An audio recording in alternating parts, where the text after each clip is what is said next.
ভিখারি বিধবা মহিলা শুধু একটি রুটি চেয়েছিল। কোটিপতি নিজের বাড়িতে নিয়ে গিয়ে যা দিল তাতে পুরো মানবতা মরে গেল।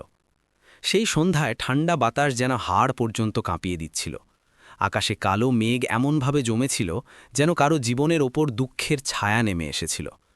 সেই কনকনে শীতের সন্ধ্যায় একটি ছেঁড়া পুরনো সাদা শাড়িতে মোড়ানো শুকনো চেহারা ও নিষ্প্রভ চোখের এক বিধবা মহিলা রাস্তার ধারে দাঁড়িয়েছিল। তার নাম ছিল গৌরী। একসময় এই গৌরীই ছিল যার বাড়িতে হাসির শব্দ প্রতিধ্বনিত হতো, যার হাতের রুটির সুবাস পুরো পাড়ায় ছড়িয়ে পড়ত।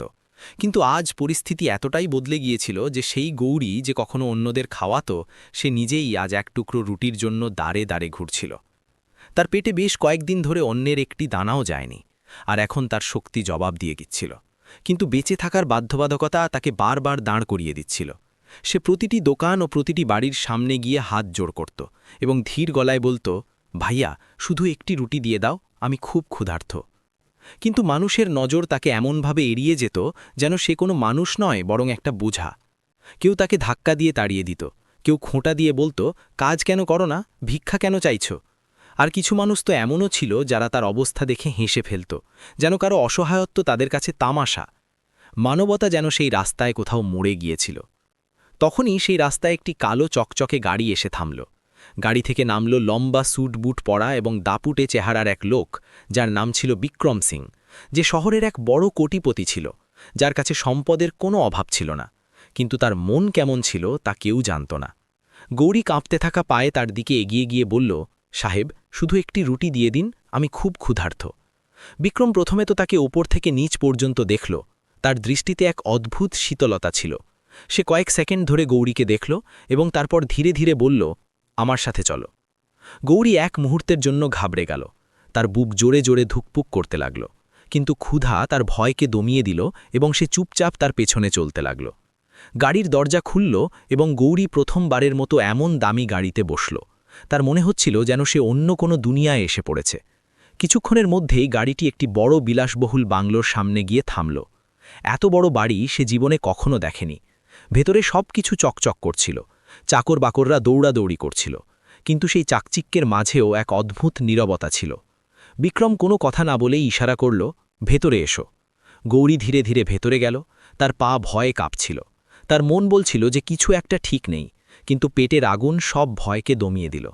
তখনই বিক্রম চাকরকে ডাক দিল, একে খাবার দাও। কয়েক মুহূর্তের মধ্যেই একটি বড় থালা তার সামনে এনে রাখা হলো, যাতে গরম রুটি, সবজি এবং অনেক রকমের খাবার ছিল। গৌরীর চোখ জলে ভরে এলো। সে কাঁপতে থাকা হাতে রুটি তুলল এবং তাড়াতাড়ি খেতে লাগল, যেন প্রতিটি লোকমা তার ভেতরে প্রাণ সঞ্চার করছিল। প্রতিটি গ্রাসের সাথে তার চোখ দিয়ে জল পড়ছিল। কিন্তু ঠিক সেই মুহূর্তে বিক্রমের শীতল কণ্ঠস্বর প্রতিধ্বনিত হল, তোমার শুধু একটা রুটি চাইছিল, আমি তোমাকে পেট ভরে খাবার দিয়েছি, এবার এর বদলে তোমাকেও কিছু দিতে হবে। এ কথা শুনতেই গৌরীর হাত থেমে গেল। তার হৃৎপিণ্ড যেন এক মুহূর্তের জন্য থমকে গেল। সে ভয় পেতে পেতে বিক্রমের দিকে তাকাল। তার চোখে এখন এক অদ্ভুত চমক ছিল, যা গৌরীকে ভেতর পর্যন্ত ভয় পাইয়ে দিল। এবং ঠিক সেই মুহূর্তেই সে অনুভব করল যে হয়তো সে একটি রুটির জন্য অনেক বড় মূল্য চুকিয়ে ফেলেছে। গৌরীর কাঁপতে থাকা হাত সেখানেই থেমে গিয়েছিল। তার আঙুলে ধরা রুটিটি যেন পাথর হয়ে গিয়েছিল এবং গলায় আটকে থাকা খাবার নিচে নামার নামই নিচ্ছিল না। তার কানে বারবার সেই একই কথা প্রতিধ্বনিত হচ্ছিল, বদলে তোমাকেও কিছু দিতে হবে।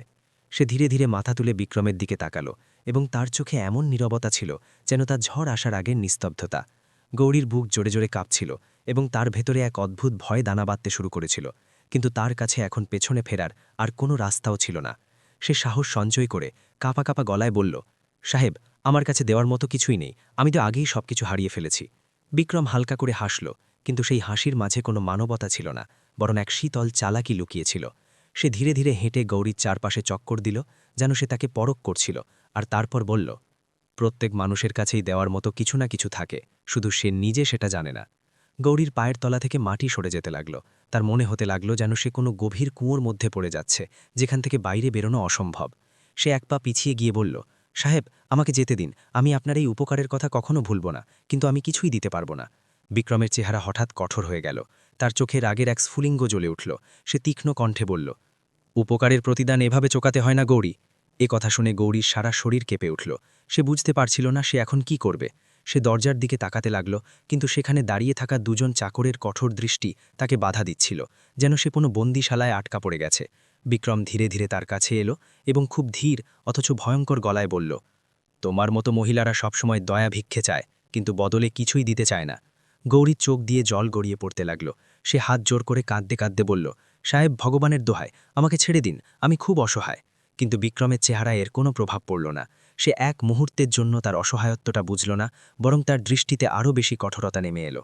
সে চাকরদের দিকে তাকালো এবং ইশারা করল, ঘরের দরজা বন্ধ করে দাও। দরজা বন্ধ হতেই গৌরীর মন যেন ভেঙে গেল। তার মনে হলো যেন তার শেষ আশাটুকুও শেষ হয়ে গেল। ঘরটিতে এক ভারী নিস্তব্ধতা ছেয়ে গিয়েছিল, আর সেই নিস্তব্ধতার মধ্যে শুধু গৌরীর ফুপিয়ে কাদার শব্দ প্রতিধ্বনিত হচ্ছিল। সে বারবার ভগবানকে ডাকছিল, হয়তো কোনো অলৌকিক কিছু হয়ে যাবে, কেউ তাকে বাঁচিয়ে নেবে। কিন্তু সেখানে এমন কেউ ছিল না যে তাকে সাহায্য করবে। বিক্রম একটি চেয়ার টেনে বসতে বসতে বলল, আজ তুমি বুঝতে পারবে যে এই দুনিয়ায় কোনো কিছুই বিনামূল্যে পাওয়া যায় না। গৌরী নিজের চোখ বন্ধ করে নিল, আর তার ভেতরের সব আশা ধীরে ধীরে শেষ হতে লাগল। তার মনে হতে লাগল যে মানবতা সত্যিই মরে গেছে, এবং আজ সে নিজেই তার সবচেয়ে বড় সাক্ষী হতে চলেছে। কিন্তু ঠিক তখনই হঠাৎ বাইরে থেকে কারো একটা জোরালো আওয়াজ এলো, যা এক নিমেষেই ঘরের পরিবেশকে বদলে দিল, এবং গৌরীর হৃৎস্পন্দনে আবার আশার এক হালকা আলো জ্বালিয়ে দিল। দরজার বাইরে থেকে আসা সেই জোরালো আওয়াজ যেন কোনো ঝড়ের মতো ঘরের নিস্তব্ধতা ছিঁড়ে ভেতর পর্যন্ত পৌঁছে গেল। গৌরী ঘাবড়ে গিয়ে নিজের চোখ খুলল, এবং তার বুক হঠাৎ করে খুব জোরে কাঁপতে লাগল, যেন নিভতে বসা আশায় কেউ আবার প্রাণ সঞ্চার করে দিয়েছে। বিক্রমের চেহারায়ও এক মুহূর্তের জন্য বিরক্তি স্পষ্ট দেখা গেল, যেন তার তৈরি করা পরিস্থিতিতে কেউ হঠাৎ করে হস্তক্ষেপ করে বসেছে। সে রাগে দরজার দিকে তাকালো এবং জোরে চিৎকার করে বলল, বাইরে কে? দরজা খুলল এবং ভেতরে এলো এক মাঝবয়সী লোক, যার চোখে কঠোরতার পাশাপাশি এক অদ্ভুত সততাও ঝলমল করছিল। তার নাম ছিল হরিরাম, যে এই বাড়ির পুরনো চাকর ছিল, কিন্তু তার হাঁটাচলা এক অদ্ভুত আত্মবিশ্বাস ছিল, যেন সে কোনো ভয়ের কাছে মাথা নোয়ানোর মতো মানুষদের মধ্যে পড়ত না। সে ভেতরে আসতেই গৌরীর অবস্থা দেখল, তার ছেঁড়া শাড়ি, তার কাঁপতে থাকা হাত, আর তার চোখ দিয়ে গড়িয়ে পড়া জল। আর এইসব দেখে তার চেহারায় রাগ স্পষ্ট ফুটে উঠল। সে কোনো ভয় ছাড়াই সরাসরি বিক্রমের চোখের দিকে তাকিয়ে বলল, সাহেব, এটা ঠিক নয়। ঘরের ভেতর এক মুহূর্তের জন্য এমন নিস্তব্ধতা ছেয়ে গেল, যেন সময় নিজেই থমকে দাঁড়িয়েছে। গৌরী অবাক হয়ে সেই লোকটার দিকে তাকাল, যে প্রথমবারের মতো তার জন্য আওয়াজ তুলেছিল। বিক্রম ধীরে ধীরে চেয়ার থেকে উঠল। তার চোখে রাগ জ্বলে উঠেছিল। সে গম্ভীর গলায় বলল, হরিরাম, নিজের সীমার মধ্যে থাকো, আর যে কাজ তোমাকে দেওয়া হয়েছে সেটাই করো। কিন্তু হরিরাম এবার পিছিয়ে যাওয়ার পাত্র ছিল না। সে এক পায়ে এগিয়ে গিয়ে বলল, সাহেব, আমি এই বাড়িতে অনেক কিছু দেখেছি, কিন্তু আজ যা হচ্ছে তা ভুল, খুব ভুল। গৌরীর শ্বাসপ্রশ্বাস দ্রুত হয়ে গিয়েছিল। তার বিশ্বাসই হচ্ছিল না যে কেউ তার জন্য দাঁড়াতে পারে। তার ভেতরে এক হালকা আশা জাগতে শুরু করেছিল, কিন্তু ভয় তখনও তার হৃদয়কে আঁকড়ে ধরেছিল। বিক্রম দাঁত চেপে বলল, তুমি ভুলে যাচ্ছ যে তুমি কার সাথে কথা বলছ। হরিরাম ভয় না পেয়ে উত্তর দিল, না সাহেব, আমি সব মনে রাখি। আমি এটাও মনে রাখি যে আপনি আগে এমন ছিলেন না।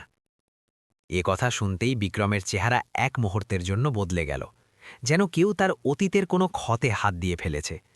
কিন্তু পরের মুহূর্তেই সে নিজেকে সামলে নিল, আর শীতল গলায় বলল, পুরনো কথা বাদ দাও আর বাইরে যাও। হরিরাম মাথা নেড়ে বলল, না সাহেব, আজ আমি বাইরে যাব না, যতক্ষণ না এই মহিলা এখান থেকে সুরক্ষিতভাবে বেরিয়ে যাচ্ছে। এ কথা শুনে গৌরীর চোখ দিয়ে আরও জোরে জল বইতে লাগল, কিন্তু এবার সেই জলে শুধু ভয় নয়, বরং আশাও ছিল। ঘরের পরিবেশ আরও ভারী হয়ে গিয়েছিল, যেন প্রতীকী শব্দ একটা যুদ্ধের অংশ হয়ে গিয়েছিল।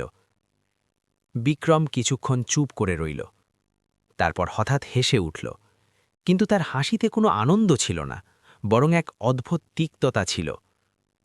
সে বলল, হরিরাম, তোমার মতো লোকেরা সব সময় নিজেকে হিরো মনে করে, কিন্তু দুনিয়া এভাবে চলে না।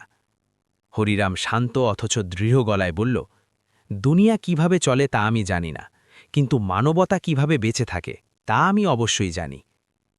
গৌরী এই প্রথম কাউকে এত আত্মবিশ্বাসের সাথে মানবতার কথা বলতে শুনেছিল। তার হৃদয়ে যেন ভরে উঠেছিল। সে ধীরে ধীরে দেয়াল ধরে দাঁড়িয়ে পড়ল।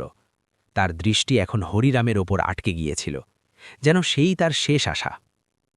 বিক্রম একটা দীর্ঘশ্বাস নিল এবং তারপর ধীরে ধীরে বলল, ঠিক আছে, তোমার যদি এতই দরদ থাকে তবে নিয়ে যাও একে এখান থেকে, কিন্তু মনে রেখো এরপর তুমি আর এই বাড়িতে থাকবে না। এ কথা শুনে গৌরীর হৃৎস্পন্দন এক মুহূর্তের জন্য থেমে গেল। সে বুঝতে পারছিল না যে খুশি হবে নাকি দুঃখ পাবে, কারণ তার জন্য কেউ নিজের চাকরি হারাতে চলেছিল। হরিরাম এক মুহূর্তও নষ্ট না করে বলল, আমার মঞ্জুর। তার কথায় এমন সততা ছিল যে গৌরী নিজেকে আটকাতে পারল না এবং কাঁদতে কাঁদতে বলল, না, আমি কারোর জন্য বিপদ হতে চাই না, আমাকে এখানেই থাকতে দিন। কিন্তু হরিরাম তার দিকে তাকিয়ে ধীরে ধীরে বলল, বেটি, মানবতা কখনো বিপদ হয় না, বিপদ তো সেই লোকেরা হয় যারা মানবতাকে পিষে মারে। কথা শুনে গৌরীর ভেতরে যেন কিছু একটা ভেঙে আবার জোড়া লেগে গেল। বিক্রম রাগে হাত ঝটকা দিয়ে বলল, যা করার করো, আর সেখান থেকে সরে গেল। হরিরাম সঙ্গে সঙ্গে গৌরীর হাত ধরল এবং তাকে দরজার দিকে নিয়ে যেতে লাগল। গৌরীর পা এখনও কাঁপছিল, কিন্তু এবার ভয়ের পাশাপাশি তার ভেতরে একটা নতুন শক্তিও ছিল। সে ঘর থেকে বেরোতেই তার মনে হল যেন সে কোনো অন্ধকার বন্দিশালা থেকে বেরিয়ে আসছে। বাড়ির লম্বা করিডর পেরিয়ে হরিরাম তাকে বাইরে নিয়ে যাচ্ছিল এবং প্রতিটি কদমের সাথে গৌরীর মন থেকে ভয়ের একটা অংশ কমতে থাকল। বাইরের ঠান্ডা বাতাস যেন তাকে আবার বাঁচিয়ে তুলল। সে আকাশের দিকে তাকাল এবং তার চোখ দিয়ে আবার জল পড়তে লাগল, কিন্তু এবার সেই জলে স্বস্তি ছিল। হরিরাম তাকে গেট পর্যন্ত ছাড়তে এলো এবং যাবার সময় বলল, বেটি, এই দুনিয়ায় সবাই খারাপ হয় না, শুধু ভালো লোকেরা প্রায়ই চুপ থাকে, কিন্তু যখন তারা কথা বলে তখন অন্ধকার নিজেই পিছিয়ে যায়। গৌরী তার পা ছোঁয়ার চেষ্টা করল, কিন্তু সে সঙ্গে সঙ্গে তাকে আটকে দিল আর বলল, এমনটা করো না, শুধু এগিয়ে যাও আর নিজের জীবনকে আবার নতুন করে বাঁচার চেষ্টা করো। গৌরী কাপা গলায় ধন্যবাদ বলল এবং ধীরে ধীরে সেখান থেকে এগিয়ে গেল। কিন্তু তার মনে এখন একটা নতুন গল্প জন্ম নিয়েছিল, এমন একটা গল্প যাতে কষ্ট ছিল, ভয় ছিল, কিন্তু আশাও ছিল। আর হয়তো এই আশাই ভবিষ্যতে তার জীবনকে একটা নতুন মোড় দিতে চলেছিল। রাত আরও গভীর হয়ে গিয়েছিল। আকাশে মেঘ তখনও ছেয়েছিল, কিন্তু দূরে কোথাও হালকা জ্যোৎস্না যেন অন্ধকারের সাথে লড়াই করার চেষ্টা করছিল। গৌরী ধীরে ধীরে সেই বাংলো থেকে দূরে চলে যাচ্ছিল। তার পা টলছিল, কিন্তু প্রতিটি কদমের সাথে তার ভেতরে এক অদ্ভুত আলোড়নও চলছিল, যেন তার জীবনের দিক বদলাতে চলেছে। কিছুক্ষণ আগেও সে নিজেকে একদম একা এবং অসহায় মনে করছিল, কিন্তু হরিরামের কথাগুলো তার মনে একটা ছোট্ট আশা জাগিয়ে দিয়েছিল। সে তার কাঁপতে থাকা হাত দিয়ে চোখের জল মুছল এবং নিজেকে বলল যে না, এবার সে ভেঙে পড়বে না। পরিস্থিতি যতই খারাপ হোক না কেন, সে বাঁচার চেষ্টা অবশ্যই করবে। কিন্তু জীবন এত সহজ কোথায় ছিল? রাস্তায় শুনশান নীরবতা ছিল, ঠান্ডা বাতাস তার শরীরকে বিঁধছিল এবং খিদে তখনও তার পেটে আগুনের মতো জ্বলছিল। সে ধীরে ধীরে চলতে লাগল। সে জানত না যে তাকে কোথায় যেতে হবে, শুধু তার পা তাকে সামনের দিকে এগিয়ে নিয়ে যাচ্ছিল, যেন কোনো অদৃশ্য শক্তি তাকে টানছিল। কিছুটা পথ হাঁটার পর সে একটি পুরনো মন্দিরের সামনে পৌঁছে গেল। মন্দিরের বাইরে একটা ভাঙা সিঁড়িতে বসে সে গভীর শ্বাস নিল। তার শরীর এখন জবাব দিয়ে দিচ্ছিল এবং তার চোখ ধীরে ধীরে বন্ধ হতে শুরু করেছিল। কিন্তু ঠিক তখনই মন্দিরের ভেতর থেকে ঘণ্টার আওয়াজ এলো, যা তাকে আবার জাগিয়ে তুলল। সে ধীরে ধীরে উঠল এবং ভেতরে চলে গেল। মন্দিরের ভেতর একজন বৃদ্ধ পূজারী প্রদীপ জ্বালাচ্ছিল। তার চোখে শান্তি ছিল এবং চেহারায় এক অদ্ভুত উজ্জ্বলতা ছিল, যেন সে দুনিয়ার সব কষ্ট বুঝে নিয়েছে। গৌরী ধীরে ধীরে মন্দিরের এক কোণে বসে হাত জোড় করল। তার চোখ দিয়ে অনবরত জল পড়ছিল এবং তার কাঁপতে থাকা ঠোঁট ভগবানের কাছে শুধু একটাই প্রশ্ন করছিল যে তার জীবনে এত কষ্ট কেন। পূজারী যখন তাকে দেখল, তখন সে ধীরে ধীরে তার কাছে এলো এবং শান্ত গলায় জিজ্ঞেস করল, বেটি, কি হয়েছে? গৌরী প্রথমে কিছু বলল না, কিন্তু তারপর তার ভেতরে চাপা থাকা সমস্ত কষ্ট যেন এক নিমেষে বাইরে বেরিয়ে এলো। সে কাঁদতে কাঁদতে তার পুরো গল্প শুনিয়ে দিল, কিভাবে সে সব কিছু হারিয়েছে, কিভাবে সে একটা রুটির জন্য দাঁড়ে দাঁড়ে ঘুরছিল এবং কিভাবে আজ তার সাথে এমন কিছু হতে চলেছিল যা তার আত্মাকে চিরকালের জন্য ভেঙে দিত। পূজারী মন দিয়ে তার প্রতিটি কথা শুনল এবং তারপর খুব ধীরে ধীরে বলল, বেটি, জীবনে কোনো অন্ধকারই চিরকালের জন্য থাকে না, কখনো না কখনো সকাল নিশ্চয়ই হয়। এ কথা শুনে গৌরীর চোখে এক হালকা চমক এলো, কিন্তু তার মনে তখনও ভয়ে আর কষ্টে ভরা ছিল। পূজারী তাকে মন্দিরের পেছনে থাকা একটা ছোট্ট ঘরে নিয়ে গিয়ে বসালো এবং তাকে সামান্য প্রসাদ ও জল দিল। গৌরী কাঁপতে থাকা হাতে সেই প্রসাদ খেল, আর জলটা গলার নিচে নামতেই তার মনে হল যেন তার ভেতরে আবার কিছুটা শক্তি ফিরে এসেছে। সেই রাত সে মন্দিরের ওই ছোট্ট ঘরেই বসে রইল। তার চোখে ঘুম ছিল না, বরং তার ভেতরে একটা ঝড় চলছিল। সে বারবার ওই ঘটনার কথাই মনে করছিল এবং প্রতিবারই তার হৃদয়ে কেঁপে উঠছিল। কিন্তু সেই সাথে হরিরামের কথাও তার মাথায় প্রতিধ্বনিত হচ্ছিল যে মানবতা এখনও মরে যায়নি। ঠিক সেই সময়ে অন্যদিকে বিক্রম তার বিশাল ঘরে বসেছিল। তার সামনে দামি মদের গ্লাস রাখা ছিল, কিন্তু আজ তার হাত সেই গ্লাসটা তুলতেও ইতস্তত করছিল। তার মাথায় বারবার হরিরামের কথাগুলো প্রতিধ্বনিত হচ্ছিল, আর গৌরীর ভীত চেহারাটা তার চোখের সামনে ঘুরপাক খাচ্ছিল। সে রাগে গ্লাসটা তুলে দেওয়ালে ছড়ে মারল এবং নিজেকে বলল যে এসবে তার কিচ্ছু যায় আসে না। কিন্তু তার হৃদয়ের ভেতরে কোথাও না কোথাও এক হালকা খচখচানি অবশ্যই ছিল, যা সে উপেক্ষা করতে পারছিল না। রাত কাটতে কাটতে রাত আরও গভীর হতে লাগল এবং দুজনেই নিজ নিজ দুনিয়ায় নিজেদের যন্ত্রণা নিয়ে লড়াই করতে থাকল। ভোরের প্রথম আলো যখন মন্দিরের আঙিনায় পড়ল, তখন গৌরী নিজের চোখ খুলল।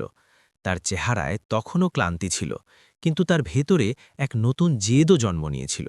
সে ধীরে ধীরে উঠে ভগবানের সামনে হাত জোড় করল এবং মনে মনে কসম খেল যে এখন থেকে সে নিজের জীবন ভিক্ষা করে নয়, বরং পরিশ্রম করে বাঁচবে, পথ যতই কঠিন হোক না কেন।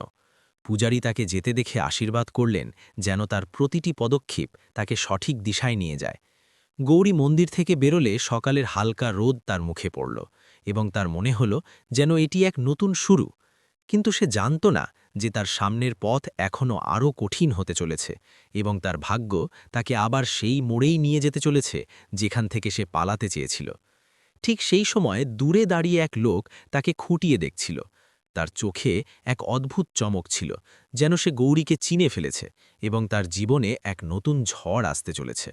সকালের হালকা রোদ এখন তীব্র হতে শুরু করেছিল, কিন্তু গৌরীর জীবনে আলো তখনও পুরোপুরি আসেনি। মন্দিরের সিঁড়ি দিয়ে নামার সময় তার কদমে এক অদ্ভুত দ্বিধা ছিল, যেন সে প্রতিটি নতুন পথকে ভয় পাচ্ছিল। তবুও সে নিজেকে সামলে নিল এবং এগিয়ে যাওয়ার সিদ্ধান্ত নিল। তার হৃদয়ে এখন একটাই কথা প্রতিধ্বনিত হচ্ছিল, যে তাকে এখন আর কারও সামনে হাত পাততে হবে না, তাকে নিজের পরিশ্রমে বাঁচতে হবে, পথ যতই কঠিন হোক না কেন। সে ধীরে ধীরে শহরের দিকে এগোতে লাগল। রাস্তাগুলো এখন ভিড়ে ভরে উঠতে শুরু করেছিল। মানুষ নিজের নিজের কাজে ব্যস্ত ছিল, কারো প্রতি কারো ভ্রুক্ষেপ ছিল না। আর সেই ভিড়ের মধ্যে গৌরীও এক অচেনা মুখ হয়ে হাঁটছিল, কিন্তু তার ভেতরে এক অন্যরকম যুদ্ধ চলছিল। কিছুটা পথ হাঁটার পর সে একটি ছোট ঢাবার কাছে থামল।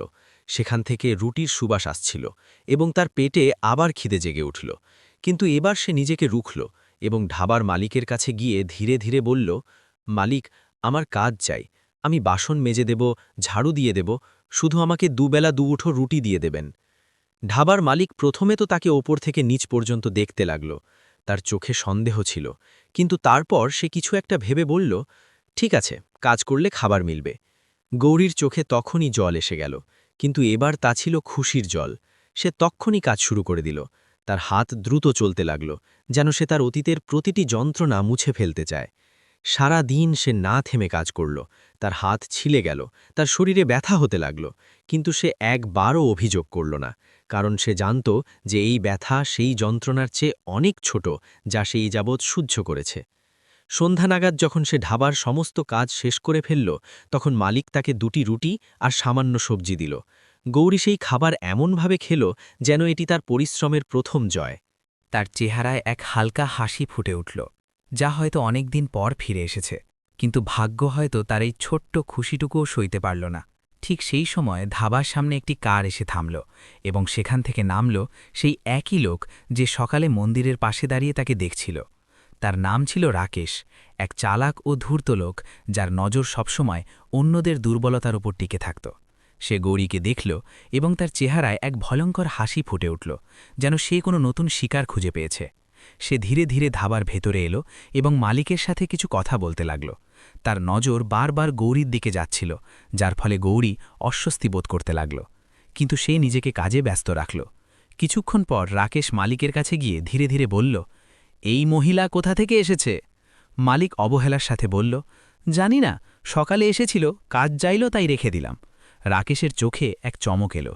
সে পকেট থেকে কিছু টাকা বের করে মালিকের হাতে গুজে দিল এবং বলল, একে আমার সাথে পাঠিয়ে গাও, আমার বাড়িতে কাজের জন্য লোক দরকার। মালিক বেশি কিছু না ভেবে টাকা দেখেই সাথে সাথে রাজি হয়ে গেল। সে গৌরীকে ডাক দিল এবং বলল, তোমাকে এখন এদের সাথে যেতে হবে, ইনি তোমাকে কাজ দেবেন। গৌরীর চেহারার রং উড়ে গেল। সে ভয় পেতে পেতে বলল, কিন্তু মালিক, আমি এখানেই কাজ করে নেব, আমি অন্য কোথাও যেতে চাই না। মালিক কঠোর গলায় বলল, যতটা বলা হচ্ছে ততটাই করো, বেশি সওয়াল করো না। গৌরী বুঝে গেল যে এখানে তার কথা শোনার মতো কেউ নেই। তার বুক আবার ভয়ে ভরে উঠল, কিন্তু নিরুপায় হয়ে সে চুপ করে গেল।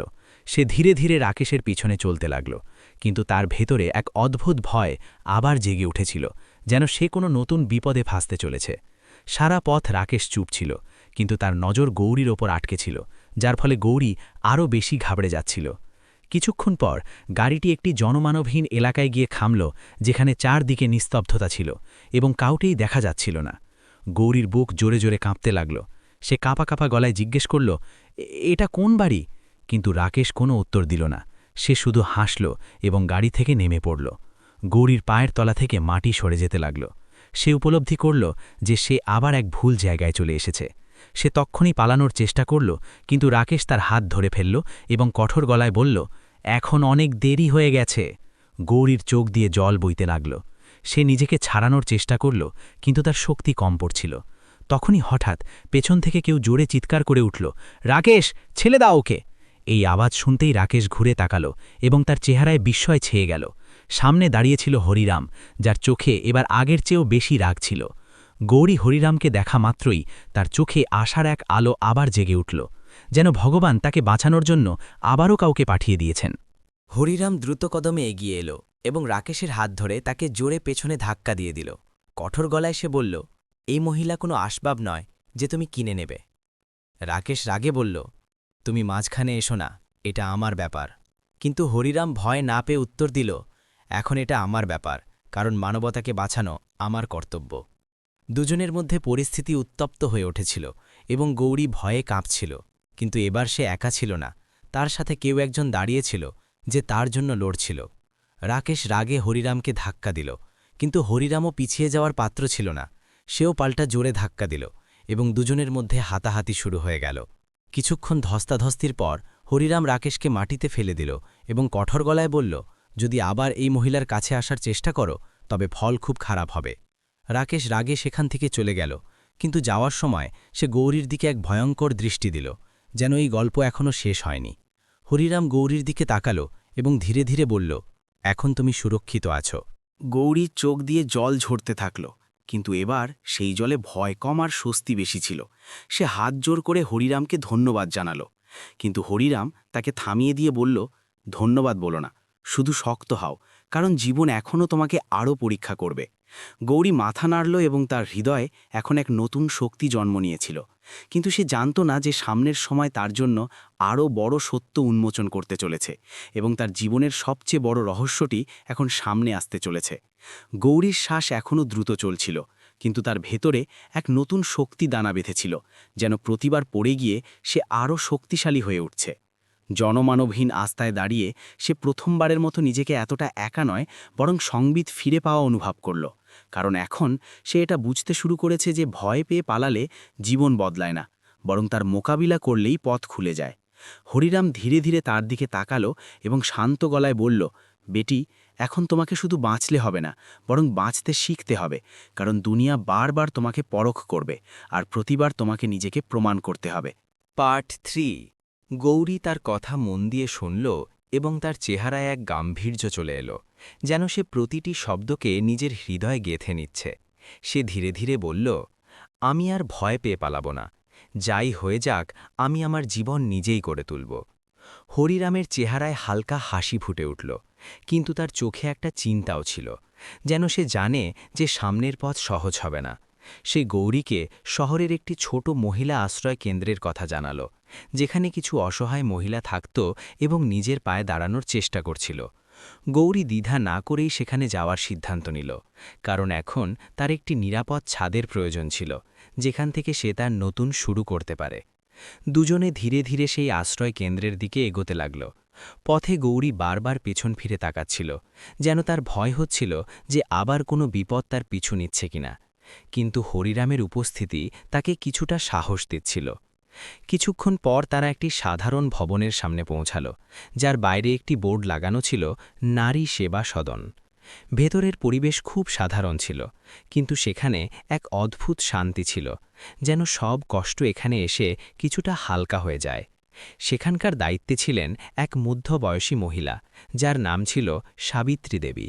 তার চোখে কঠোরতা নয়, বরং আপনপন ছিল। তিনি গৌরীর অবস্থা দেখলেন এবং বেশি প্রশ্ন না করেই তাকে ভেতরে থাকার অনুমতি দিয়ে দিলেন। গৌরী প্রথমবারের মতো স্বস্তির নিঃশ্বাস ফেলল, যেন দীর্ঘ সময় পর সে একটি নিরাপদ আশ্রয় খুঁজে পেয়েছে। সেখানে আরও অনেক মহিলা ছিল, যাদের জীবনও কষ্ট আর সংগ্রামে ভরা ছিল, কিন্তু সবার ভেতরেই আবার বেঁচে থাকার এক জেদ ছিল। গৌরীও সেই জেদকে আপন করে নিল এবং ধীরে ধীরে সেখানকার কাজে হাত মেলাতে লাগল। সে পরিষ্কার পরিচ্ছন্নতা করত, রান্নায় সাহায্য করত এবং সেলাই শিখতে শুরু করল, যাতে সে নিজে উপার্জন করে বাঁচতে পারে। দিন কাটতে লাগল এবং গৌরীর আত্মবিশ্বাস ধীরে ধীরে ফিরতে লাগল। তার চোখে এখন শুধু জল নয়, বরং এক নতুন উজ্জ্বলতাও দেখা দিচ্ছিল। কিন্তু ভাগ্য তখনও তার জন্য অন্য কিছু ভেবে রেখেছিল। অন্যদিকে বিক্রম তার বিশাল বাংলোয় বসেছিল, কিন্তু এখন তার চেহারার দাপুটে কঠোরতায় এক অদ্ভুত অস্থিরতা মিশে গিয়েছিল। সে বারবার সেই রাতের ঘটনার কথা মনে করছিল এবং প্রতিবার তার নিজের ভেতরে এক শূন্যতা অনুভব হচ্ছিল, যেন সে এমন কিছু হারিয়ে ফেলেছে যা টাকা দিয়ে কেনা যায় না। হরিরাম চলে যাওয়ার পর বাড়িটি আরও নিঝুম হয়ে গিয়েছিল এবং সেই নিস্তব্ধতা তাকে নিজের ভেতরে তাকাতে বাধ্য করেছিল। সে অনেকবার নিজেকে বোঝানোর চেষ্টা করল যে সে কোনো ভুল করেনি, কিন্তু তার হৃদয়ের গভীরে এক কণ্ঠস্বর তাকে বারবার ভুল প্রমাণ করছিল। সেই অস্থিরতার মধ্যে সে তার পুরনো কাগজপত্র ঘাঁটতে শুরু করল এবং তখনই সে একটি পুরনো ফাইল খুঁজে পেল, যা সে বহু বছর ধরে খোলেনি। ফাইলটি খোলা মাত্রই তার চেহারার রং বদলে গেল, কারণ তাতে তার জীবনের এমন এক সত্য লুকিয়েছিল যা সে সব সময় উপেক্ষা করে এসেছিল। সেই ফাইলে একটি পুরনো ছবি ছিল, এক সাধারণ মহিলার যার চেহারায় সারল্য ছিল, আর তার পাশে দাঁড়িয়েছিল এক গরিব লোক এবং তাদের সাথে একটি ছোট বাচ্চা মেয়ে। বিক্রমের চোখ সেই ছবির ওপর আটকে গেল এবং তার হাত কাঁপতে লাগল, যেন কোনো চাপা পড়া অতীত হঠাৎ সামনে চলে এসেছে। তার চোখে প্রথমবারের মতো জল দেখা দিল এবং তার ঠোঁট থেকে ধীরে ধীরে বেরোল, এটা কিভাবে হতে পারে। ঠিক সেই সময় অন্যদিকে আশ্রয়কেন্দ্রে গৌরী তার জীবনকে নতুন করে সাজাতে ব্যস্ত ছিল, কিন্তু সে জানত না যে তার জীবনের সবচেয়ে বড় রহস্য এখন ধীরে ধীরে উন্মোচিত হতে চলেছে, আর সেই রহস্য সরাসরি যুক্ত ছিল সেই লোকটির সাথে যাকে সে ঘৃণা করতে শুরু করেছিল। এক সন্ধ্যায় যখন গৌরী সেলাই শিখছিল, তখনই সাবিত্রী দেবী তার কাছে এলেন এবং বললেন, তোমার সাথে কেউ দেখা করতে এসেছে। গৌরী অবাক হয়ে গেল, কারণ এখন এই দুনিয়ায় তার এমন কেউ ছিল না যে তার সাথে দেখা করতে আসবে। সে ধীরে ধীরে বাইরে এলো এবং সামনে দাঁড়িয়ে থাকা ব্যক্তির ওপর নজর পড়তেই তার চেহারার রং উড়ে গেল, কারণ সামনে দাঁড়িয়েছিল বিক্রম। তার চোখে এবার সেই শীতলতা ছিল না, বরং এক অদ্ভুত অস্থিরতা ও অনুশোচনা ছিল। গৌরীর হৃদয়ে আবার ভয় জেগে উঠল, কিন্তু এবার তার ভেতরে সাহসও ছিল। সে নিজেকে সামলে নিল এবং কঠোর গলায় বলল, আপনি এখানে কেন এসেছেন? বিক্রম কিছুক্ষণ চুপ করে রইল, যেন সে কথা খুঁজে বেড়াচ্ছে। তারপর ধীর গলায় বলল, তোমার সাথে আমার কিছু জরুরি কথা আছে। গৌরী তার চোখের দিকে তাকালো এবং তার প্রথমবারের মতো মনে হল যে এটি সেই লোক নয় যে তাকে সেই রাতে ভয় দেখিয়েছিল, বরং অন্য কেউ যে ভেতর থেকে ভেঙে চুরমার হয়ে যাচ্ছে। কিন্তু সে এখন সহজে বিশ্বাস করার মতো মেয়ে ছিল না। সে কঠোরভাবে বলল, যা বলার এখানেই বলুন। আমি আপনার সাথে কোথাও যাব না। বিক্রম মাথা নিচু করে নিল এবং ধীরে ধীরে বলল, আমাকে সত্যিটা বলতে হবে, এমন এক সত্যি যা হয়তো তোমার পুরো জীবন বদলে দেবে। এ কথা শুনে গৌরীর ভেতরে এক অদ্ভুত অস্থিরতা তৈরি হল, যেন কোনো অজানা ঝড় তার কাছে এগিয়ে আসছে এবং সে চাইলেও তা থেকে বাঁচতে পারবে না। গৌরীর বুক দ্রুত কাঁপতে শুরু করেছিল এবং তার চোখ বিক্রমের চেহারার উপর আটকে গিয়েছিল, যেন সে তার প্রতিটি ভাব পড়ে নিতে চায়। বাতাসে এক অদ্ভুত নীরবতা ছিল যা দুজনের মধ্যে দাঁড়িয়ে প্রতিটি শব্দকে ভারী করে তুলছিল। গৌরী নিজেকে সামলে নিয়ে কঠোর গলায় বলল, যা বলার পরিষ্কার করে বলুন, আমার কাছে এখন ভয় পাওয়ার মতো সময় নেই। বিক্রম ধীরে ধীরে মাথা তুলল। তার চোখে এবার অহংকার নয় বরং অনুশোচনার গভীর ছায়া ছিল। সে কাঁপা কাঁপা গলায় বলতে শুরু করল, হয়তো আমাকে ঘৃণা করার পুরো অধিকার তোমার আছে, আর হয়তো আমি তার যোগ্য, কিন্তু যে সত্যিটা আমি বলতে এসেছি তা শোনা তোমার জন্য জরুরি। গৌরী চুপ করে রইল, কিন্তু তার ভেতরে প্রশ্নের ঝড় উঠে গিয়েছিল। পার্ট 8। বিক্রম একটা দীর্ঘশ্বাস নিল এবং বলল, বহু বছর আগে যখন আমি এত ধনী ছিলাম না, তখন আমার জীবন একেবারেই আলাদা ছিল। আমি একটি ছোট বাড়িতে থাকতাম। আমার কাছে বেশি টাকা ছিল না, কিন্তু আমার কাছে একটা পরিবার ছিল। একজন স্ত্রী ছিল যে আমাকে খুব ভালোবাসত, এবং একটি ছোট বাচ্চা মেয়ে ছিল যে আমার দুনিয়া ছিল। গৌরীর চোখ সরু হয়ে এলো। সে বুঝতে পারছিল না যে সে এসব কেন বলছে, কিন্তু তার হৃদয়ে এক অদ্ভুত অস্থিরতা বাড়তে থাকল। বিক্রম আরও বলল, আমি আমার উচ্চাকাঙ্ক্ষায় এতটাই অন্ধ হয়ে গিয়েছিলাম যে আমি আমার নিজের পরিবারকে অবহেলা করতে শুরু করি। আমার শুধু টাকা চাইছিল, বড় নাম চাইছিল, আর সেই লোভেই আমি আমার ঘরকে ধীরে ধীরে ভেঙে যেতে দিই।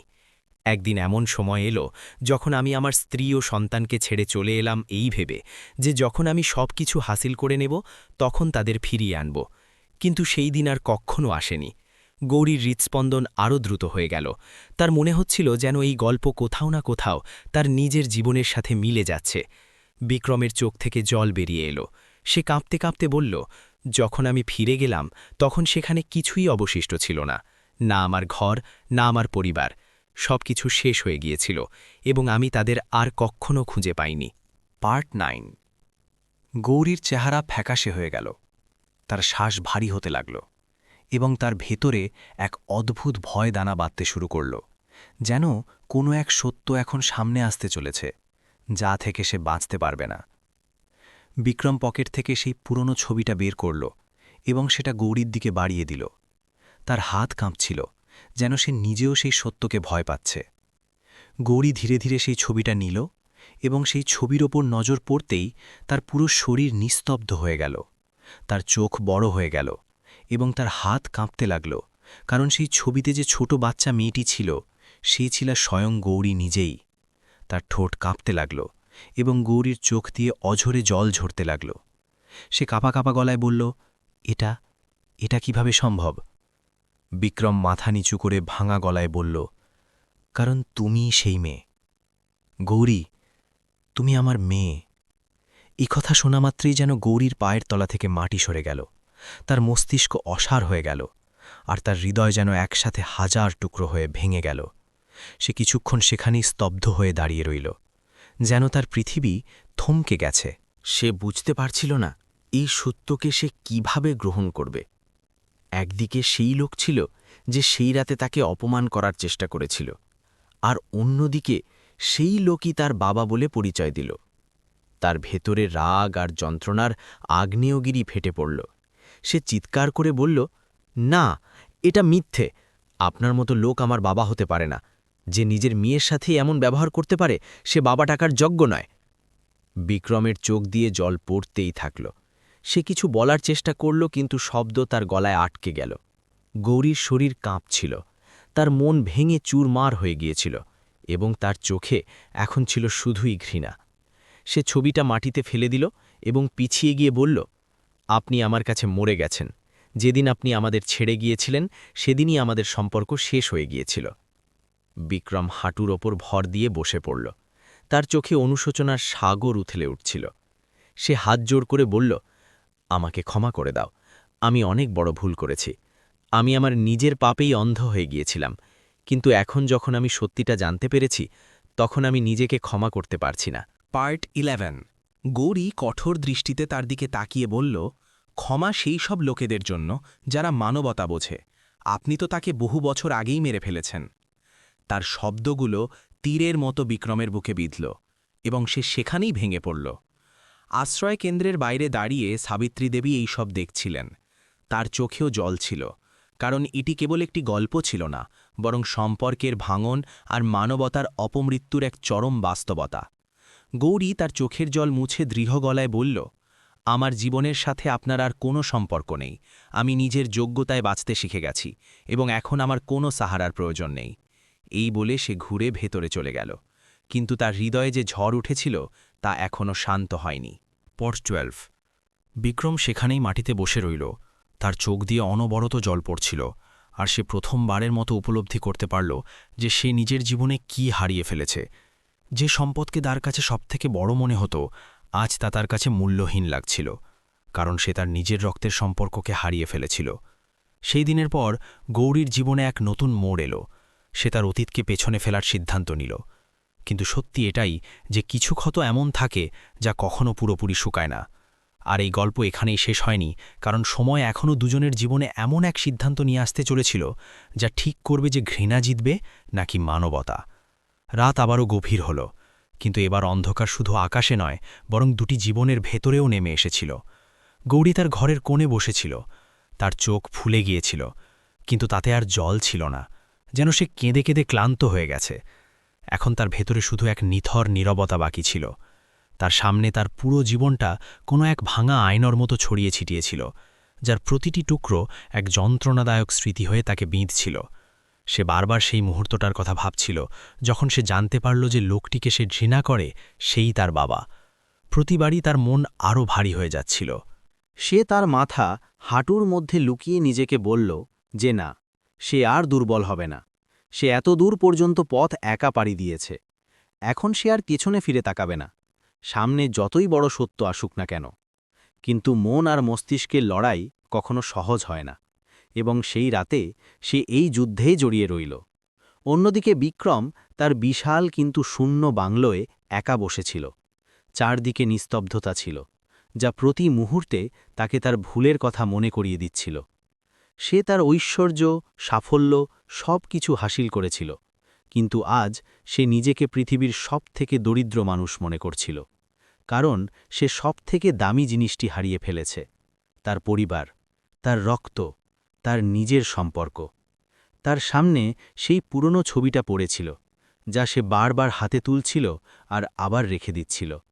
তার চোখ থেকে জল থামার নাম নিচ্ছিল না, এবং তার মনে শুধু একটাই প্রশ্ন প্রতিধ্বনিত হচ্ছিল, সে কি কোনোদিন ক্ষমা পাবে? রাত কেটে গেল আর দুজনেই নিজ নিজ দুনিয়ায় নিজের কষ্টের সাথে লড়তে থাকল। পট 14তে সকালের প্রথম আলো যখন জানলা দিয়ে ভেতরে এলো, তখন গৌরী চোখ খুলল। তার চেহারায় এখন এক অদ্ভুত শান্তি ছিল, যেন সে কোনো এক বড় সিদ্ধান্ত নিয়ে ফেলেছে। সে ধীরে ধীরে উঠে আয়নায় নিজেকে দেখল। তার চোখে এখন দুর্বলতা নয়, বরং এক মজবুত সংকল্প ছিল। সে ঠিক করে নিয়েছিল যে সে তার অতীত থেকে পালাবে না, বরং তার মুখোমুখি হবে, কিন্তু নিজের পদ্ধতিতে। সে বাইরে এলো এবং সাবিত্রী দেবীর কাছে গিয়ে বলল যে সে এখন এই আশ্রয় কেন্দ্রে শুধু থাকার জন্য নয়, বরং অন্যদের সাহায্য করার জন্য কাজ করতে চায়, যাতে অন্য কোনো নারী সেই যন্ত্রণার মধ্য দিয়ে না যায় যার মধ্য দিয়ে সে গেছে। সাবিত্রী দেবী তার চোখের দিকে তাকালেন এবং হাসলেন। তিনি বুঝতে পেরেছিলেন যে গৌরী এখন আর ভেঙে পড়া কোনো মেয়ে নয়, বরং একজন শক্তিশালী মানুষ হয়ে উঠেছে। ধীরে ধীরে গৌরী সেখানে আসা নতুন মহিলাদের সাহায্য করা শুরু করল।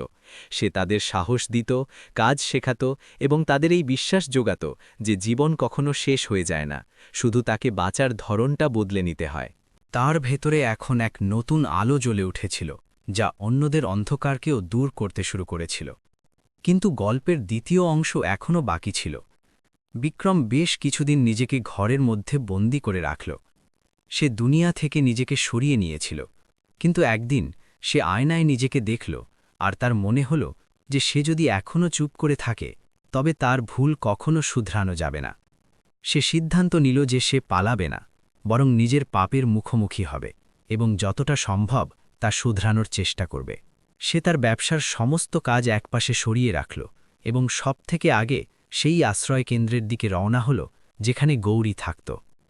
যখন সে সেখানে পৌঁছাল, তার কদম ভারী ছিল, কিন্তু মনে এক সত্যিকারের সংকল্প ছিল। গৌরী তাকে দেখামাত্রই থমকে গেল। তার হৃদয়ে আবারও আলোড়ন সৃষ্টি হল, কিন্তু এবার সে নিজেকে সামলে নিল এবং শান্ত দৃষ্টিতে তার দিকে তাকাল। বিক্রম ধীরে ধীরে বলল, আমি এখানে ক্ষমা চাইতে আসিনি, কারণ আমি জানি আমি তার যোগ্য নই। আমি এখানে নিজের কৃতকর্মের প্রায়শ্চিত্ত করতে এসেছি। তুমি যদি অনুমতি দাও তবে আমি এই আশ্রয় কেন্দ্রের সাহায্য করতে চাই, যাতে তোমার মতো আর কাউকে সেই কষ্ট সহ্য করতে না হয়। গৌরী কিছুক্ষণ চুপ করে রইল। সে তার চোখের দিকে তাকাল এবং তার প্রথমবারের মতো মনে হল যে এটি সেই লোক নয় যে আগে ছিল, বরং এমন একজন মানুষ যে নিজের পাপের বোঝায় পিষ্ট হয়ে গেছে। সে ধীরে ধীরে বলল, ক্ষমা আমি এখনই দিতে পারব না, কিন্তু যদি আপনার উদ্দেশ্য সত্যিই বদলে গিয়ে থাকে তবে আপনি অন্যদের জন্য কিছু করতে পারেন, কারণ সত্যিকারের প্রায়শ্চিত্ত শব্দে নয় বরং কর্মে হয়। বিক্রমের চোখে এক হালকা উজ্জ্বলতা দেখা দিল, যেন সে বেঁচে থাকার এক নতুন কারণ খুঁজে পেয়েছে।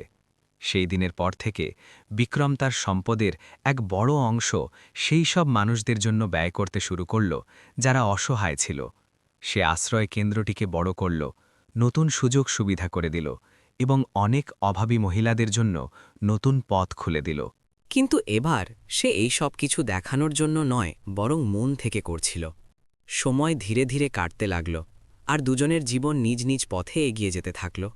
কিন্তু তাদের মধ্যকার সম্পর্ক তখনও অসম্পূর্ণ ছিল, যাতে যন্ত্রণা ছিল, আবার এক না বলা টানও ছিল। একদিন আশ্রয় কেন্দ্রে এক বড় ঘটনা ঘটল, যখন এক নতুন মেয়েকে সেখানে আনা হলো, যার অবস্থা খুব খারাপ ছিল এবং তার তাৎক্ষণিক সাহায্যের প্রয়োজন ছিল। গৌরী দেরি না করে তার সেবা শুরু করে দিল এবং বিক্রমও সব রকমের সাহায্য করল। সেই দিন দুজনে মিলে একটি জীবন বাঁচাল এবং সেই মুহূর্তেই তারা উপলব্ধি করল যে হয়তো মানবতা এখনও পুরোপুরি মরে যায়নি, সে কেবল কোথাও লুকিয়েছিল, আর তাকে আবার জীবিত করার জন্য কারও একনিষ্ঠ প্রচেষ্টার প্রয়োজন ছিল। গৌরী প্রথমবারের মতো বিক্রমের দিকে তাকাল এবং তার চোখে সামান্য নম্রতা এলো। সে কিছু বলল না, কিন্তু তার চেহারায় যে ভাব ছিল তা অনেক কিছু বলছিল। বিক্রমও কিছু বলল না, কিন্তু তার মনে এক শান্তি ছিল যা সে বহু বছর পর অনুভব করেছিল। সময়ের সাথে সাথে ক্ষতগুলো পুরোপুরি না শুকালেও তাদের যন্ত্রণা কমতে লাগল এবং তাদের মধ্যে এক নতুন সম্পর্ক তৈরি হতে লাগল, যা রক্তের নয় বরং মানবতার ছিল। গল্প এখানেই শেষ হয় না, বরং এখান থেকেই এক নতুন শুরু হয়, যেখানে একটি ভেঙে যাওয়া সম্পর্ক ধীরে ধীরে মানবতার সাহারায় আবার জোড়া লাগার চেষ্টা করে এবং এটি শেখায় যে ভুল যতই বড় হোক না কেন, যদি মানুষ সত্যি বদলাতে চায় তবে সে নিজের ভেতরের মানবতাকে আবার জাগিয়ে তুলতে পারে। আর হয়তো এটাই এই গল্পের সবথেকে বড় সত্যি, যে মানবতা কখনো মরে না, সে শুধু কারো জেগে ওঠার অপেক্ষা করে। প্রিয় বন্ধুরা, গল্পটি ভালো লাগলে লাইক, কমেন্ট, শেয়ার করে দাও এবং আরও আকর্ষণীয় নতুন নতুন ভিডিও পেতে আমাদের চ্যানেল মুস্কান ভয়েসকে সাবস্ক্রাইব করে দাও। দেখা হবে পরে ভিডিওতে। ধন্যবাদ সবাইকে।